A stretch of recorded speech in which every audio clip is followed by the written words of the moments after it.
always quality over quantity. Every time.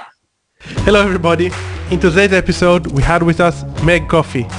Meg is the founder of a boutique digital marketing agency and an award-winning marketer. In this fun talk, we talked about how marketing is changing, why quality beats quantity, and how you can use authenticity in your brand's tone of voice in order to get more sales. Please enjoy this wide-ranging conversation with Meg. Welcome to the EcomXFactor podcast, where it's all about launching and scaling your business using sales funnels, automations, and smart marketing.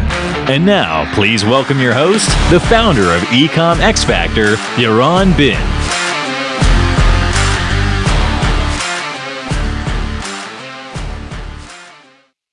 Hi Meg, how are you? Wonderful. It's great. What's the time over there? Are you in Australia at the moment? I am. I'm in Perth, Western Australia. So it's pretty much, well, not pretty much, it is the most isolated capital city in the world. So to some people, we are in the farthest, most remote possible place. To others, we're, centrally located. I guess it just depends where you are. Cool. And you have a interesting background story because you're originally from Texas, aren't you? I am. I came over to Australia as a backpacker in 2002, and I'm the worst backpacker ever because I came with like 75 kilos of luggage and landed in Perth. And I was like, yep, this will do. I think I'll stay here. Oh, yeah. This is the story. You just stayed here. Pretty much. I mean, there was something about Perth that just made me go, oh, I need to live here. And then I spent some time traveling around Australia, and then I went to New Zealand for 3 years because I'd overstayed my visa, so I needed to get that back. And then I was working for Accor, the hotel company, and they transferred me back to Australia, and I've been in Perth since 2008. So it's great.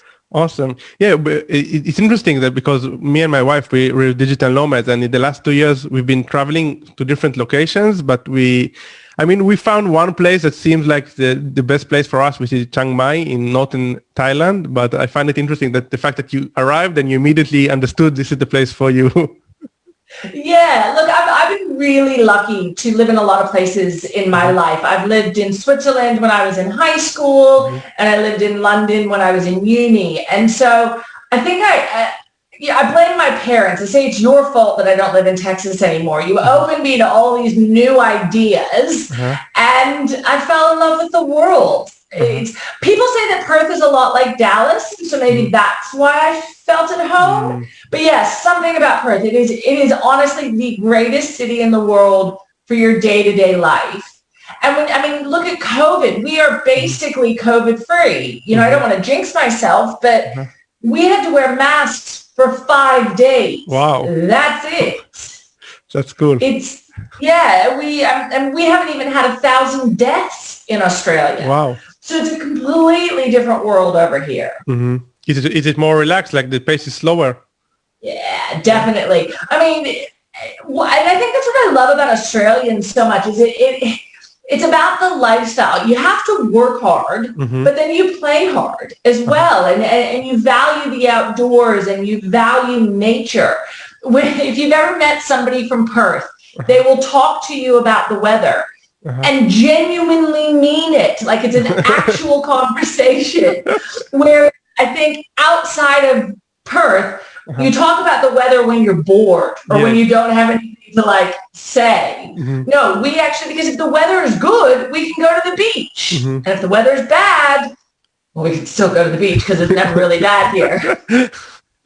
Cool. So that's an interesting intro, and we played hard and we talked about how you got to Perth, and you founded the boutique agency which is called Coffee and Tea. I love the branding. Can you share a bit about your professional background and why and how you founded the agency? Yeah, so my last name is Coffee, and my whole life people made fun of me. And when I was a kid, they used to call me Folgers Crystals and Hey Decaf and all these things that kids do. So I always said if I had a business, if I ever ran my own business, I would call it Coffee and Tea. So when it came time in 2013 for me to open my business, naturally that was the name.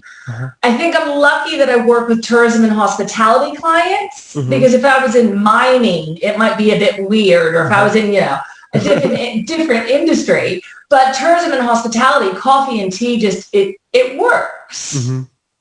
So that's it. And it's funny, it's one of those things, people often say never name your business after yourself, because then it is you and you're part of it, which is very true.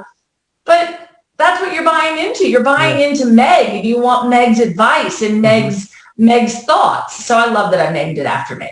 Yeah, I agree. And I saw also in your website before the podcast. So I looked around in your website and I studied and I saw that you wrote, people don't trust advertisers, they trust people. And I love this. This is exactly what... Yeah. No, I think, and I'm a cynic, and maybe I'm a cynic because I'm in advertising and I've been in it for a long time. But there's just so much noise and so many ads and so much stuff that's thrown at us that we don't pay attention to that anymore. We want to know what the human is. And I think that's why influencer marketing is growing so much, because you want to know what your friends say, or not necessarily even just your friends. What are the real humans who are using these products experiencing, and what are their points of view? Because the thing is if it's an ad, of course it's going to be perfect. Of course it's going to be the most beautiful way that you could describe that. But that's not necessarily, in fact, what your product is. I agree. And I feel there is a trend towards more influencer marketing and more authentic stuff. I mean, obviously, if you looked at like ads from 10 years ago or 5 years ago, you wouldn't see any influencers marketing, and you would have gone to the Facebook feed and you would see only like ads, like seem like commercials. And today, if you scroll through the feed, you only see like testimonials from real people. Yeah, exactly. And I think, years ago, it used to be like, here, I'm holding a can of Coke. I recommend Coca-Cola. And that's just not how it is anymore. And I think I was reading an interesting article recently about the changes with iOS 14 and the changes in cookies and how that's going to impact advertisers. I think if anything, that is a signal that influencer marketing is going to grow, because we're going to want those testimonials. Not just want, but the testimonials are going to be the only things we can get through, because the ads are just being blocked. Yeah, I see. Can you elaborate a bit about how you approach influencer marketing these days? I mean, how do you reach out to influencers? And so I'm pretty evil. I'm not going to lie. I work with some pretty iconic brands, and we get, in tourism and hospitality, you get requests for influencer marketing every single day. Please let me come have dinner at your restaurant. I'll put you on my feed. Please let me stay in your hotel room. And I think it's made me have a thick skin, and it's made me, think twice, because I've been burnt. So when I do work with influencers, I have a really stringent vetting process. And I ask for references, and I ask for data. I want screenshots of your analytics. I want who else have you worked with? Because the thing is if you're a traveler, for example, and you don't have a blog, you're doing it wrong, right? You should be documenting these things. But then again, the only people that are probably reading it are your parents. And I know that because they have the same last name as you when they like your comments on Facebook, right? So you have to look at them. And I think influencers are amazing, and they can bring so much business to you if they're the right influencer and if they're the right fit. And that's not just tourism and hospitality, that's any industry. It has to be the right fit. It has to be someone that is believable when talking about your product. If they wouldn't use your product themselves, they're not the right influencer. And if they're spruiking Coca-Cola today and then health drinks tomorrow, you kind of go, so are you just spruiking stuff, or do you actually have a vested interest in your own brand? So I see a lot of people who just go for mass. They just reach out to a lot of influencers. I mean, using a script or just ask a VA to harvest and do data mining for influencers and just send out an email and see whatever they catch. But you're apparently opposing to this method and you're suggesting like seeing their analytics. And so why not going for the mass, looking for quality, obviously? Oh, yeah, because because it is about quality. Like, I'm really excited that you're turning 21, but that doesn't mean I'm going to give you a free birthday party. Yeah. Like, it's a business. And if you can't bring a return on investment, then it's not worth it. Yeah. I'm not here for charity. I'm not here to just ensure you have a good time. So I think, in Australia, there's this awesome hashtag called couscous for comment. And it's all of these influencers that reach out, air quote, lifestyle influencers that reach out and say, I'm coming to town. Let me come experience your product. And then you go and you look at their feed and it's just selfies of them in sexy poses. And you're like, how is giving you this product going to give me any return on investment? It's not. I see. So yeah, couscous for comment. I highly check it. I will check it out. I'll write it down. So when you ask them for the analytics, what are you looking in their screenshots?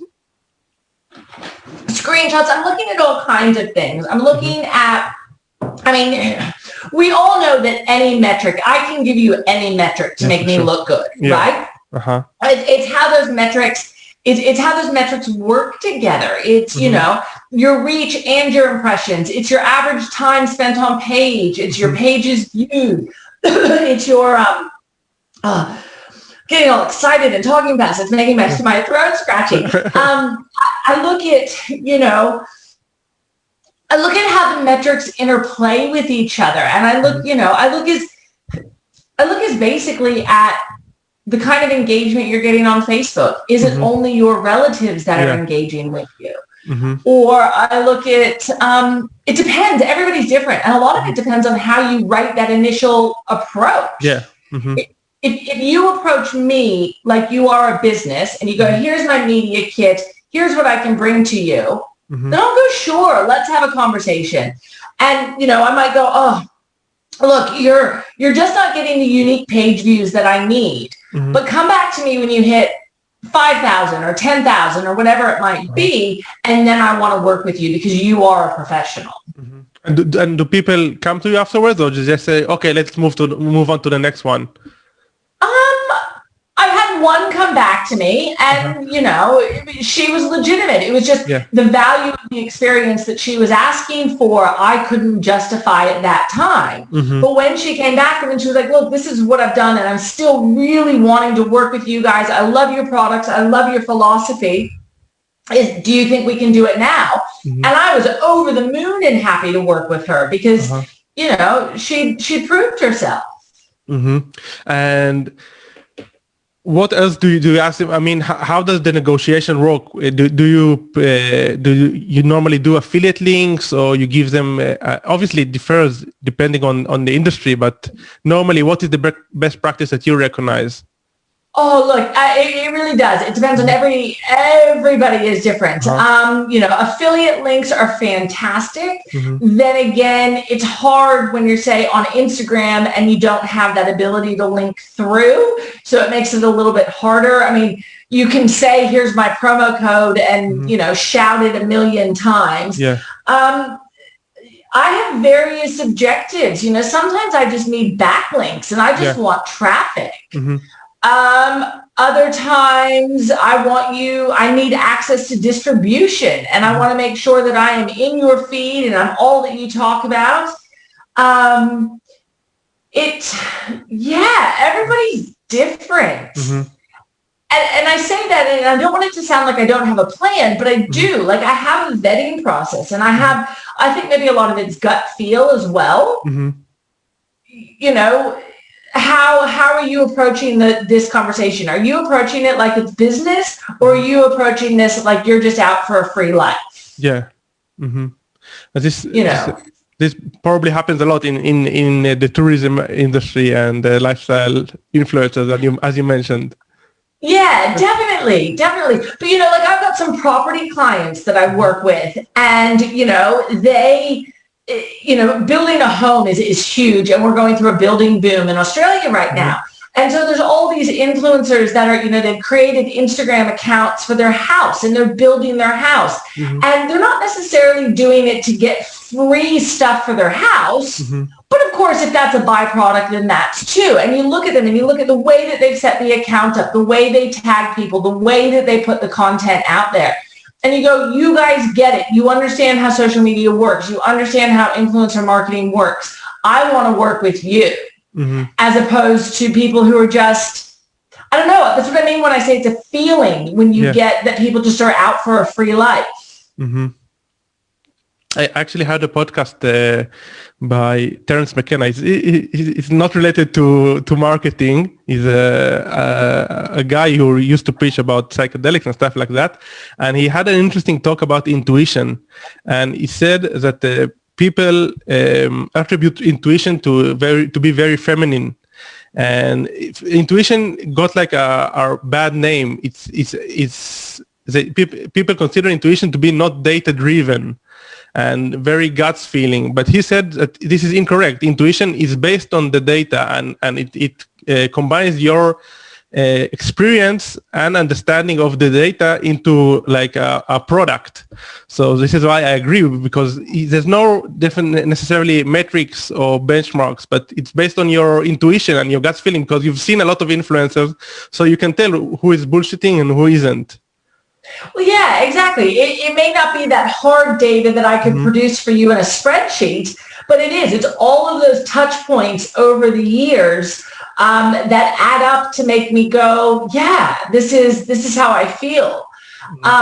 Google did a paper on micro moments, and it talks about all these little things that add up, that lead us basically to pull the trigger and purchase, whether it's a positive micro moment or a negative micro moment. And when I explain that to people in my workshops, I'm always touching my stomach, because it's like, it's a gut feeling. It's this nanosecond of psychology that makes you go, yes, that's who I want to give my money to. Or, oh, no, I do not like them at all. Can you share a bit more about this paper? Because I haven't read it, but it sounds very interesting. Yeah, so it's Think with Google. I know they constantly are reinventing themselves, and I would struggle to tell you the name, but as I always tell people, if you just long tail search like Think with Google micro moments report, and you'll find the report, and it just talks about, I'm fascinated in human psychology and human behavior when it comes to marketing, and that's what this paper touches on. It's funny, I talk to a lot of students and they're all like, I'm going to get a degree in social. And I'm like, that's horrible. Do not get a degree in social media. Get a degree in business or, psychology, English, journalism. Get something that hasn't changed. Get a degree in something that will make you understand human behavior. Yeah. You'll be a far better marketer. I agree. Yeah, understanding the fundamentals, and I guess a lot of the marketers a lot of my guests, they are interested in customer behavior and psychology, and marketing is just a projection of understanding human behavior. Totally. Every book that I read that I enjoy and learn something about marketing, it's because it breaks down that psychological side of it. And maybe I didn't realize that that's what the book was about, but it's the psychological stuff that resonates with me, because if you can figure out how humans behave, then you can deliver them the right ads at the right time, and you will be just fine. But if you go out there and you start advertising or promoting or just pushing content out without actually understanding who it is that you're talking to and what their pain points are, you will fall flat on your face. Yeah, I totally agree. And I love I never heard about the definition micro moment, and I'm still thinking about this, because when I see a video of someone that I like or I'm following, and I'm watching it with my wife. So we love the small moments that are very human. Let's say he's sneezing or drinking, and then you see it's not fake. It looks legit. And these are the moments that like really make you trust the person. And also when I'm buying a service, so sometimes one word can change everything. But not a salesy word. No, exactly. And it is. And that comes back, it's that intuition or that gut. It's how it makes you feel, positive or negative. All of our advertising, it impacts us. So what I always say to people is the world is very chaotic at the moment. There is noise, there is messaging, there is everything.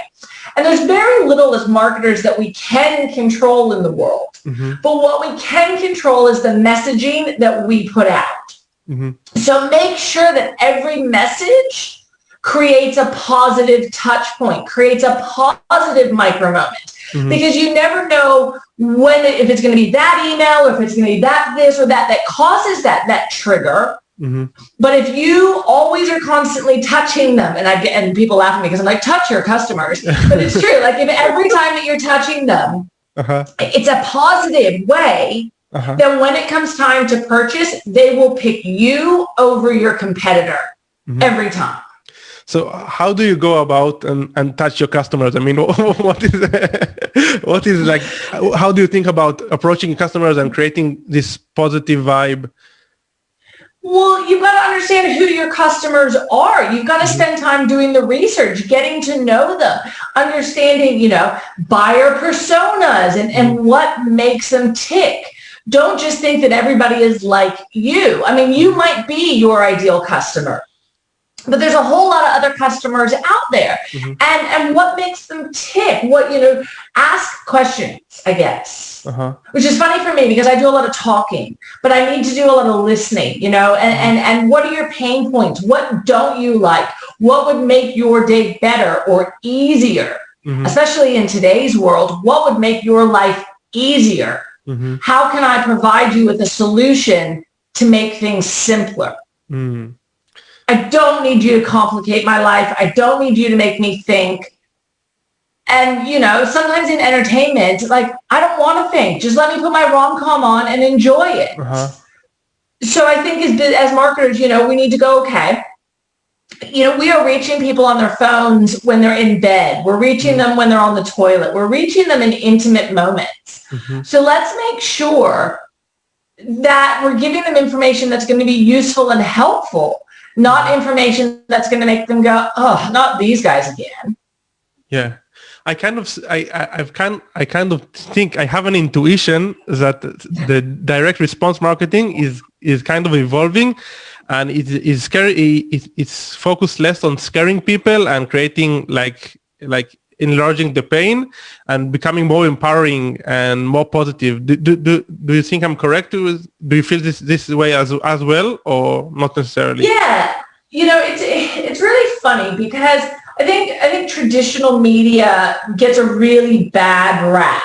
And when you looked at, in February, Australia had the Facebook news ban. So for about 8 days, there was no news on Facebook. And a lot of businesses went, what do I do?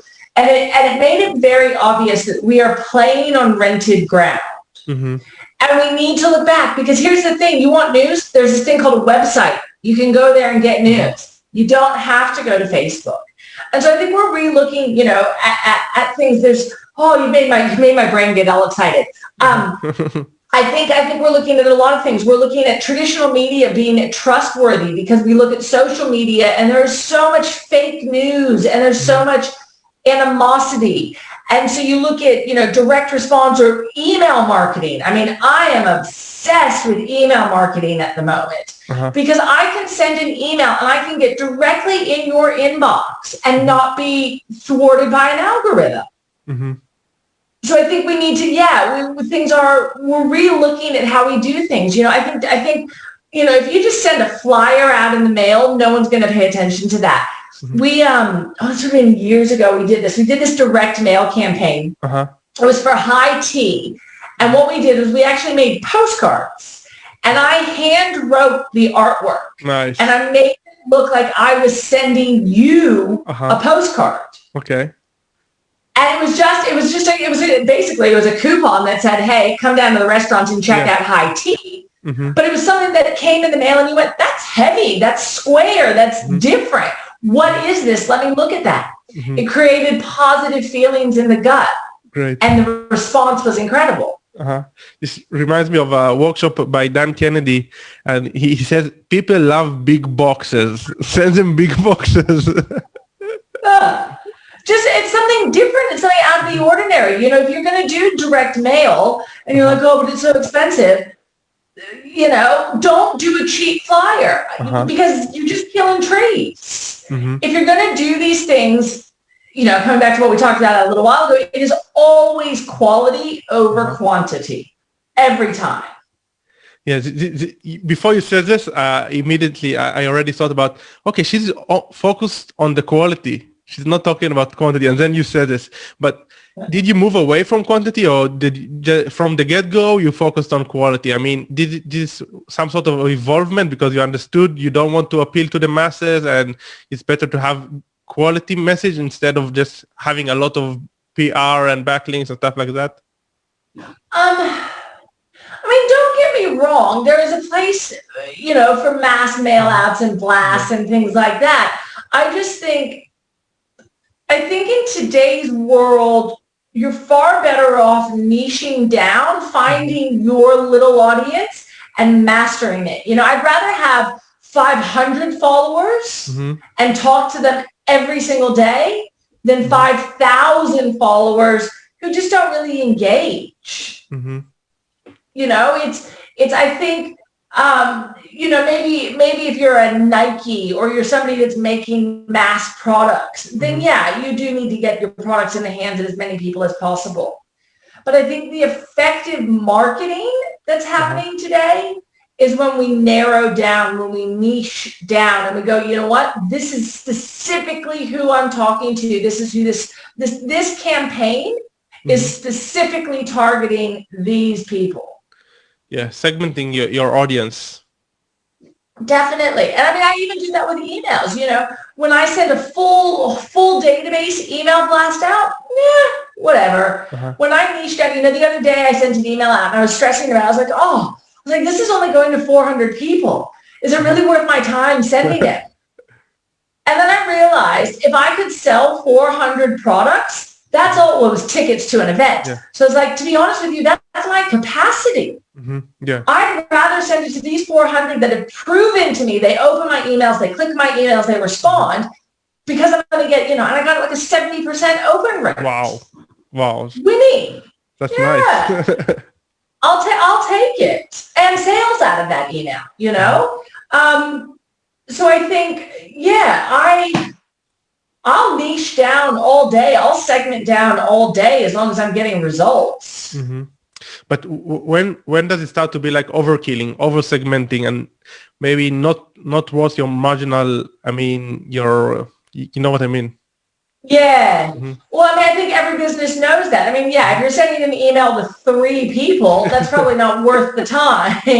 But then again, if it's 3 people and it's $1 million product, do it. Every industry is going to be different. I have an email campaign going this week that if you engage enough, if you hit all the right triggers on the journey, you could get 4 emails from me this week, which is a lot. But you've opened, you've clicked, you've visited, and then you've redone. You know what I mean? Like there's multiple steps. You have said to me, I'm really interested in this. And my 4th email is cheeky as, and it goes, I see you checking us out. Why haven't you purchased yet? And that's appropriate in that case. I wouldn't send that type of an email as a cold email. Yes. So you created an email flow with a lot of conditions? Yes. And I find they're successful. It's been fascinating. I'm working on this big, the State of Social conference, which is Australia's largest social media conference. And it's fascinating in that our audience is marketers, right? Or digital marketers. And in trying to reach them with Facebook and Instagram ads, it's almost impossible because we are not on Facebook, at least not like we used to be. And when we are on there, we're not wanting ads about work. We're wanting different things. But I can do these email campaigns and I sell 10 to 15 tickets every email blast. Nice. Yeah. And that's only my time as opposed to, I mean, and yes, I have an hourly rate and it costs money to do that, blah, blah, blah. But I'm still not spending nearly as much as I was on my Facebook and Instagram ads. Do you have like a specific method when you write the emails? Like a checklist? Oh, I'm cheeky. Just be cheeky. Just be, I don't know, it's, you know, be authentic, be on brand, make sure that the tone of voice matches what you're selling. Don't shock your customers just for the sake of shocking them. And never make them feel bad. I mean, you can be cheeky and be like, you're going to have FOMO, you're going to miss out. But I would never be like, you're stupid if you don't come along. Yeah. It's tone, it's understanding. It all comes down to understanding what your brand is about and then telling the right story. I agree. And you mentioned before about the books, and I'm curious to know, like, which books have you read lately or that influenced you a lot in regards to marketing and customer psychology? So I highly recommend No Filter, which is the book about Instagram. Okay. It was written by a girl named Sarah Fryer, and it's come out within the past year. And the reason that I like that one so much was she said to herself, I'm not going to publish this book until I can find 100 facts about Instagram that have never been published. Wow. And yeah, so it's good and it was interesting. Then I have a couple books that I'm trying. I'm so bad at books. I get into bed at night and I don't want to have to think anymore. So I've got 3 books on my nightstand right now that I'm trying to get through. And that's Atomic Habits, which apparently will change my life and give me better habits. It won't. I read it. It won't, but it won't. But it's a good don't book. Tell me that. No, it's a good book, but... All right. So I've got that one. I've got Junior by Thomas Kimeni, which is going to help me with my copywriting. Nice. And that was the third one. Maybe I only have those 2 at the moment. That's fine. I have a big list in Apple Books of the ones that I want to buy because I like real books. Always, there's something about touching the books and it's different than reading them in the iPad. I actually love the Kindle, but it also that I don't have any choice because, as I said, as I told you before, me and my wife, we travel, so we can't carry a lot of books. So having a Kindle. Exactly. I'm just thinking, what was the other one? Was there one that I read? Oh, no.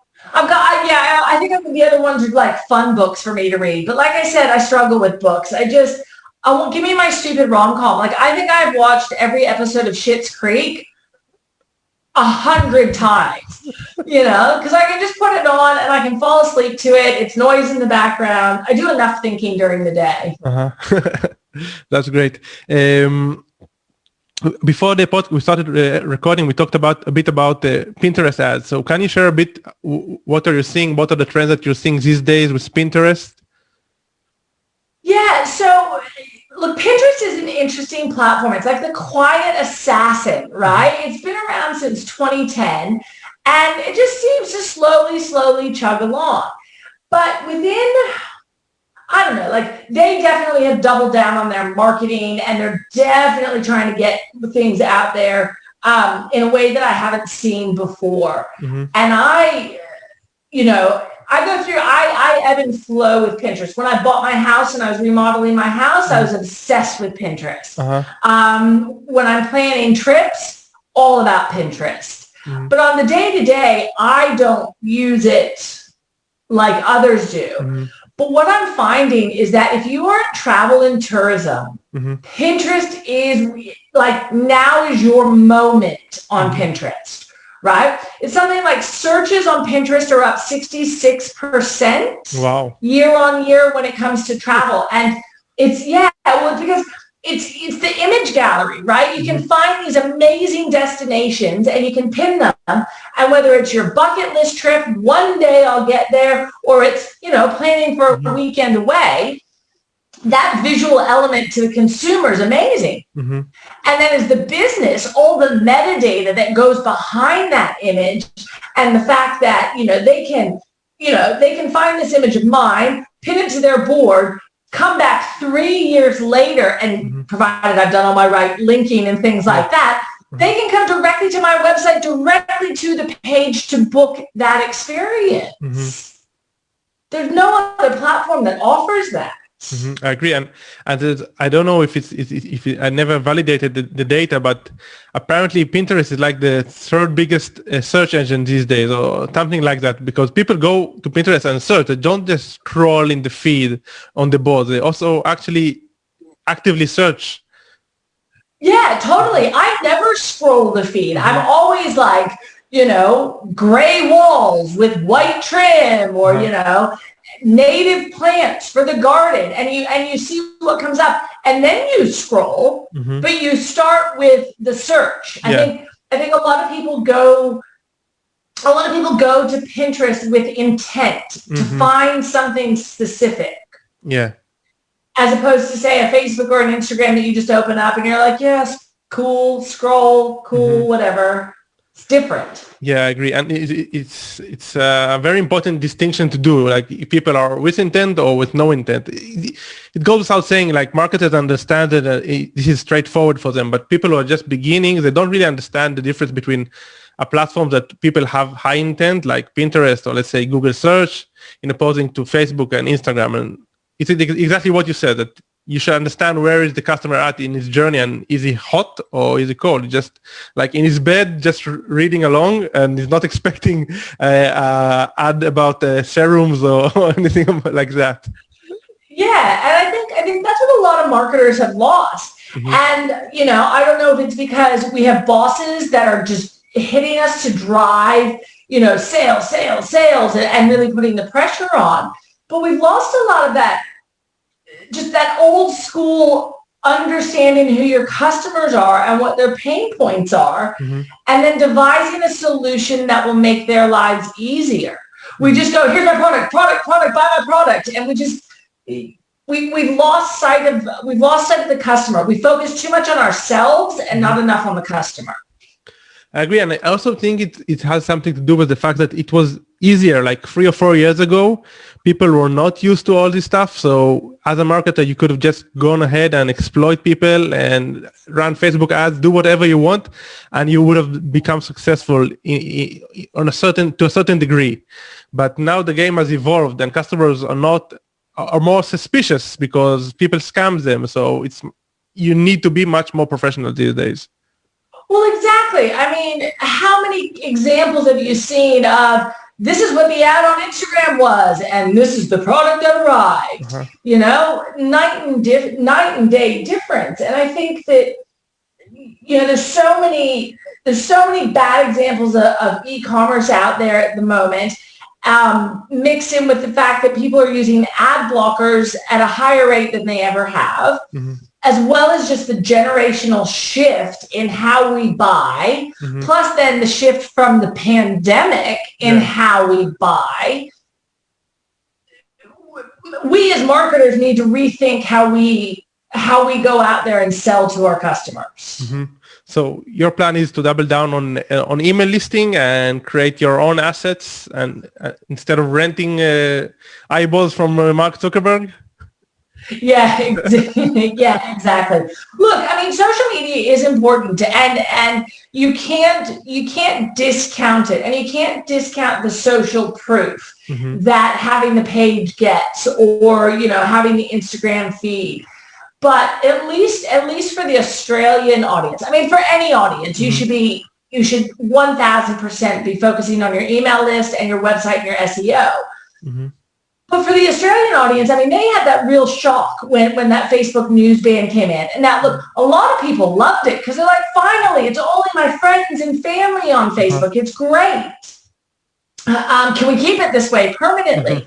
But it really highlighted that you are playing on rented land, and you are at the mercy of Jack Dorsey and Mark Zuckerberg and, the guys that own Pinterest. And it's There's nothing wrong with building a community on that. Look at the way all of the TikTokers freaked out when TikTok was going to be banned in the US, right? They built this platform, they built this audience on a platform that, with snap of fingers can be taken away from them. Mm-hmm.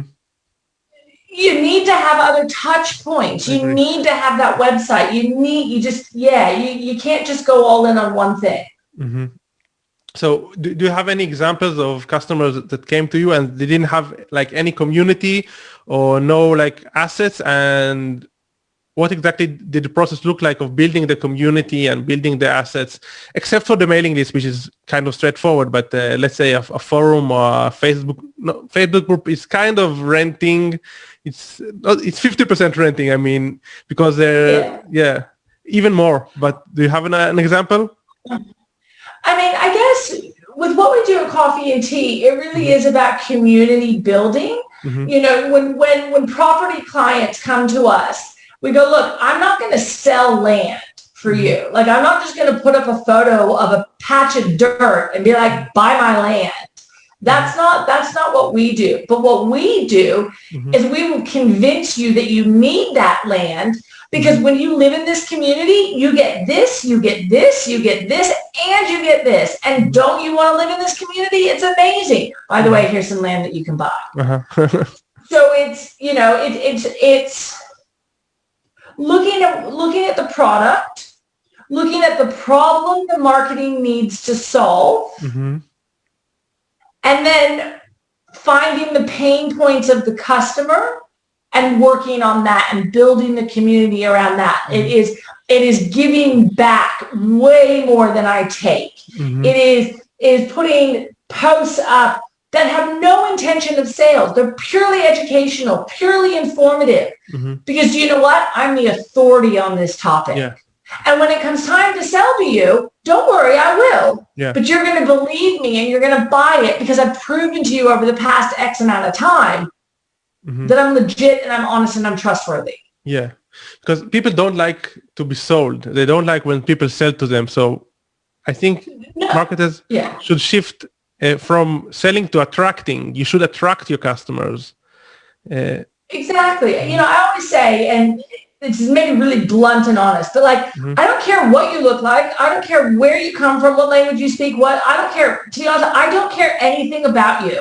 Other than that, you have enough money to afford my product. But if I go out there and go, I don't care about you, like, it's not going to work. I have to authentically show you that I care about you and that my product is going to make a positive difference in your life. And then you'll buy from me, because you haven't been hoodwinked. You haven't been convinced to do it. You've done it because you want to, because you realize the benefits that my product will bring to your life. That product could be something as simple as dental floss. It could be something as important as buying a house. That approach doesn't change. It's just edited for the type of product that I'm selling. I agree. And it's also something that I think that people, kind of ignore. Even after you sold, you still need to keep on convincing and keep on helping the customer to validate that you made the right decision, because you don't want to get refunds, you want to get reviews, and you don't want to get chargeback. So you can send, even, let's say you're an e-commerce store owner and someone bought from you, you can still keep on sending them testimonials. You should keep on sending them testimonials and touching them even after they bought from you. Yeah, exactly. I say that to my customers all the time. A 5-star review is just as important as a 1-star review. Go back and say, thank you. I appreciate that you took the time to leave me that review. I appreciate that you love my product. Whether it's a Facebook review, a TripAdvisor, a Google review. And don't just be like, thanks for your 5-star review. Like, respond. Oh my gosh, I'm so glad that you love that feature of the product. It's my favorite feature too. Can't wait to see how you use XYZ. Yeah. Be authentic, be real, put the human back in this. Automation is great. I've got no problem with automation. But when you lose the human touch, you've lost everything. It's during this call, I think a lot about the quality and the tone of voice, which you're emphasizing and you say is very important, and I totally agree. But on the other hand, I love automating, and I want to scale and move forward and be powerful. So this is kind of an inner debate, because you don't want to be very personalized, but being personalized is going to gain like the best results. But how do you automate this? This is what I'm thinking about during the call. Yeah, I mean, and that's why I love the program Zapier, right? Because I can automate, moving between lists, and I can automate the creation of X, Y, and Z. Mm-hmm. But I also spent 10 hours mapping all of that and making sure that it was the right touch point at the right time for the right person. Mm-hmm. So that is automated and that is scaled. Mm-hmm. Eventually, but it's spending that time in the beginning to go, what am I actually trying to achieve? And what are the best ways that I can do that? Mm-hmm. Yes. When you automate, you need to plan a lot, like upfront. If you plan correctly and you get like a lot of feeds, let's say you're using Zapier and you want to approach a lot of, let's say when we outreach, our team, so we create a spreadsheet and we also write like a one-liner about the person. So when we send the email, so it's going to be specific. So you need to plan ahead when you automate. Otherwise, it looks like non-personal. Yeah, here's a great example of what not to do. Uh-huh. So there's a company that I reached out to. I was trying to buy some products. I wanted to get some swag made. So I reached out to this company that makes products. You name it, we can put your logo on it. Uh-huh. So I was like, oh, cool. You're an Aussie startup. You're going to be awesome. Like, I want Australian-made products. This is going to be great. Mm-hmm. And their tagline was like, fast service, responds in 48 hours. Mm-hmm. All right, error 1, they didn't respond in 48 hours. Error 2, I got caught up in automation. So they send me the email. So I put my inquiry in, and then they send me the response email. And I'm like, no, this is what I want. Here's some attachments. This is what I'm looking for. Mm-hmm. And I get caught up in this automation. And it's like, you're not even reading. You're not even paying attention. Sure, you're signing off as a person, but you're not real. And so finally I responded, and I finally got a human. And they're like, so what do you think? And I was like, have you actually read anything? Yeah. Because the quote that you promised me is not at all what I asked you for. Mm-hmm. So you're not good and you're not quick, and I don't want anything to do with you. Yesterday I got an email from them, and the entry letter, the intro was, hey friend, it's been a while since your last purchase. First of all, and I responded, first of all, I'm not your friend. Second of all, I have never made a purchase from you. You guys are spam. And blocked them. Yeah, I think I think if you're using a bot, it's better to say I'm X's bot. It also has like a unique vibe when you say I'm the bot and I'm going to help you as much as possible, and if you encounter any, just write human and we're going to direct you to a human, but we try to provide the best response time, so this is why we're automating this. So exactly, yeah, I have no problem with bots. I love them. Automation is fantastic when done correctly, and it saves us hours, but don't try to be, it's authenticity. Yeah. Don't try to be something that you're not. If you're a bot, say Meg the bot. Yeah, exactly. Not, this is Meg Coffee from Coffee and Tea, because that's not you're gonna leave people with that negative micro moment. Mm-hmm. I agree. And what are your thoughts about the jokes in the email? Because I got a few, like someone who is outreaching to me, and he sent jokes, and I know it's an automated flow, but the jokes are funny, so I don't know if should I ignore them or not, because look, if it's on brand, do it. I mean, for State of Social, we put GIFs in every email, and they're pop culture. It's whatever the main, we haven't done the Oprah GIF yet, or Oprah meme yet, but the Meghan Markle, the one where she's like, ooh, no, and she hands her hands up in front of her face. And we didn't do anything around the Suez Canal disaster EcomXFactor. Those are probably the most big recenty ones. But include them. If it's all brand, why not? Have fun. Yeah. Do something that's going to make me remember you. You know, the joke made you laugh. Yeah. You might not be ready to buy right now, but 3 months from now, you're going to remember that business and that company. And maybe when it is time for you to buy, you're like, ah, yes, who was that guy that made me laugh? Who was the funny one? Interesting. Do it if it's on brand. Yeah. You know. And look, I was about to say, if you're a funeral parlor, maybe don't do jokes. But I was like, we can make jokes about death. Like, I think any industry can. It's what is it on brand for you? Exactly. Is it authentic to you? I agree. So do you make it a point? It's funny the fact we said about the funeral brand. Okay. Do you make it a point that whenever like there's a huge occurrence in the world, you make it a point to think, how can I use this? Let's say the Sweat Canal. How can I use this in my emails? Possibly. The thought is there. It doesn't mean that I will do it, you know, but like for marketers, if you were a marketer and didn't laugh at the fact that the boat was called Evergreen and it was just stuck there forever, like you kind of missed out on the opportunity, right? Evergreen content for those that didn't get the joke. Yeah, for sure. You never know. The listeners might be like, that texting girl is crazy. No, I didn't know that was the name of the boat because I don't read the news, but I know what is Evergreen.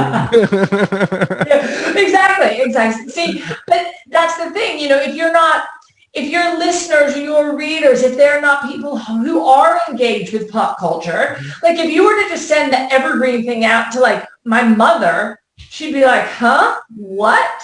Yeah. But if you send it out and it's in the right format and packaged the right way to a marketer, they're going to be like, you're good, you're clever. Yeah. So it depends. It's you know, like I try to stay away from memes sometimes because they can have so many different interpretations. You know, and what is it, the Steve Buscemi one where he's like, how do you do, kids? Sometimes I feel like that if I'm using GIFs wrong or, you know, do you have an I already example? struggle with my genes. I don't need to be called older than I am. Do you have an example that comes to mind, like a GIF that you used and you said, oh, it has also another meaning? Yeah, so you can get yourself into trouble, but I think you're, it's not that you're a bad marketer, but you're missing opportunities if you don't look at pop culture and go, you know, especially in e-commerce or DTC products, how can I bring this in? How can I use this moment of pop culture to help me sell my products, to show that I mean, it sounds old, but like to make it sound hip, to make it sound like I'm up with what's going on. Whether you're making fun of the trend or not. That's why social is awesome, because we can turn things around so quickly. I agree, and I must admit that I don't do this well enough. I think because I'm not so involved in the pop culture, but I think I'm missing out an opportunity over there. So maybe I start using like Google News or Google Alerts just to throw like. Yeah.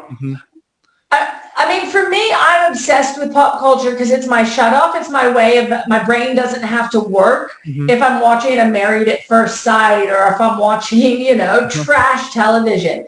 Because all day my brain works. All day I'm looking for ways that I can either turn you into a customer or repackage this and sell it in a new way. So for me, and it's, you know, some people read books and, you know, they do other things. For me, I just want to lay back and just not pay attention and be entertained. Cool. I want to start wrapping things up. I'm going to ask you a few last questions, like rapid fire questions. The first one is there like any software or an app that you started using lately that had a great impact on your life? It doesn't have to be necessarily a professional related. Clubhouse. I'm obsessed with Clubhouse at the moment. What I'm fascinated by though is Clubhouse. So audio is not a platform. Audio is a channel.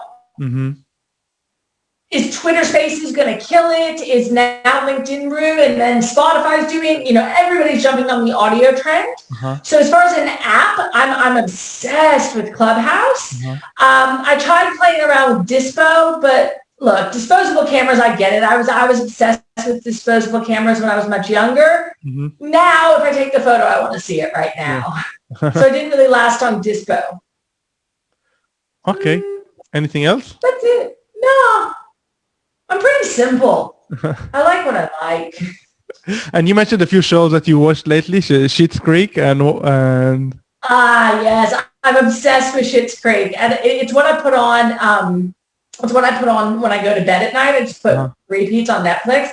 I think I've seen every episode like 100 times, and but also there's some amazing gifts that you can get out of Schitt's Creek. And when they talk about social media, they're let's get on the tweeters, and just their interpretation of social media makes me laugh. And I think also the social media production team, the production team behind the show, they nailed it. And the fact that there are so many readily available gifts. I love it. I love it. Awesome. Other than that, or anything, like all my friends make fun of me because I'll be like, I can't go out. I have to watch the Britney Spears special, or I have to watch the Meghan Markle special. And they're like, Meg, you don't know these people. I'm like, but I do. They're my people. Great. Thank you so much. It was so much fun and also insightful. I wrote a few notes for myself, and I'm going to share them in the show notes as well. But for me, what I take away is mainly focusing on quality and tone of voice. And thank you. It's been really good to laugh. I like podcasts where we can laugh and have fun, whether it's taking the piss out of myself or what. But I think that's for me what I'm trying to push is that, like I just said, we laugh, but I laugh all the time. This is the authentic Meg, and I think all of us will be better marketers and better salespeople if we can focus on just delivering quality every time. You'd be amazed at how much easier life will be. Cool. And where can people reach out to you, see more of your stuff, maybe see more of your services? Yeah, so Twitter is my favorite platform. You can find me on Twitter at TexanMeg, or it's pretty simple to find my website. It's just meg.social. That's it. That's me. And then also Coffee and Tea has its website. The State of Social Conference has its website. But if you want to reach just me, get me on Twitter or on my website, meg.social. Awesome. Great. Thank you so much, Meg. Have a beautiful day moving forward.